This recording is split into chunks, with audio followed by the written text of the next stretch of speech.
Welcome to our channel. Today we how to configure Invoice Ninja for recurring insurance premium invoices step by step clearly. Open Invoice Ninja and log into your account. On the dashboard, navigate to the Invoices tab in the sidebar. Click on Recurring Invoices in the drop-down menu. Select the New Recurring Invoice button. Fill in the client details by choosing a client from the existing list or adding a new one. Enter the invoice number if you'd like to customize it, or leave it for automatic generation. In the Invoice Date field, set the date for this invoice generation. Choose the frequency that works best for your billing cycle, such as monthly or annually. Set the start date for when the recurring invoices should begin. If applicable, set an end date or select the option for no end date.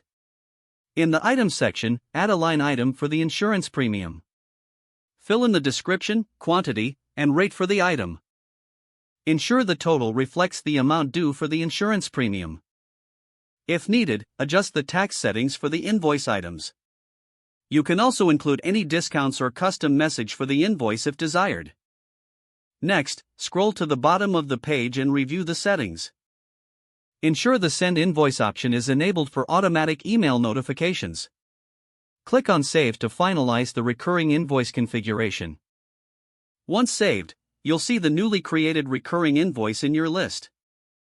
Review all settings to ensure everything is correct. Your Invoice Ninja is now configured for recurring insurance premium invoices. If the page does not load, refresh the browser or try again in a private or incognito window. Make sure you are using the correct email address, then retype it carefully to avoid small typos. If your password is not accepted, use the reset option and create a new strong password you can remember. Check your spam folder for verification or security emails, then complete any requested confirmation steps. Enable two-factor authentication if available to improve account security and reduce unauthorized access risk.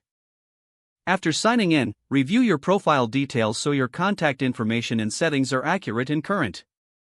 If you see an error message, note it down and try again after restarting your device and internet connection. Log out when you finish, especially on shared devices, to keep your account and payment information secure. Don't forget to like this video and subscribe to our channel for more step-by-step tech guides.